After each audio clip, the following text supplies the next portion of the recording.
పాలస్తీనా కోసం ముసలి కన్నీరు కార్చడం, కాశ్మీర్లో ఉగ్రవాద చర్యలను సమర్థించడం రెండూ ఒకటే. పాలస్తీనాలో జరుగుతున్నది కేవలం ఉగ్రవాదుల పరిపాలన. అక్కడ ప్రభుత్వమే ఉండదు, ప్రజలకి ఏ ఎన్నికలు ఉండవు. హమాస్ అనే తీవ్రవాద సంస్థ అక్కడ ప్రభుత్వాన్ని నడుపుతుంది.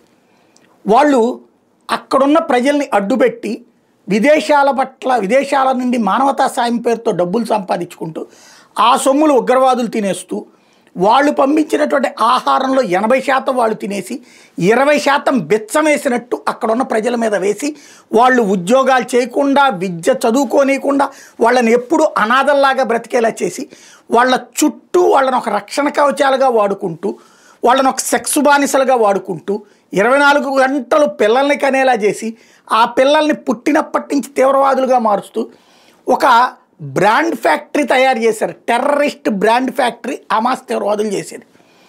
దానికి మూలమైనటువంటి పాలస్తీనాని సమర్థిస్తూ, పాలస్తీనా విషయంలో మోడీ పట్టించుకోవట్లేదు అంటూ సోనియా గాంధీ మాట్లాడుతోందంటే, ఈవిడికి కానీ ఇంతకుముందు వీళ్ళ హయాంలోనే 27 ఉగ్రదాడులు జరిగాయి.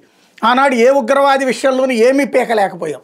వీళ్ళ చేతికిస్తే దేశాన్ని ఏం చేస్తారయ్యా అంటే, ఉగ్రవాదులకి ప్రభుత్వ పరిపాలన అప్పచెప్తారన్నటువంటి విషయం చిదంబరంకి ఇచ్చినప్పుడే అర్థమైపోయింది. ఇప్పుడు పాలస్తీనాకి సోనియా గాంధీ సమర్థిస్తోంది అంటే దాంట్లో భాగం అనుకోవాలా.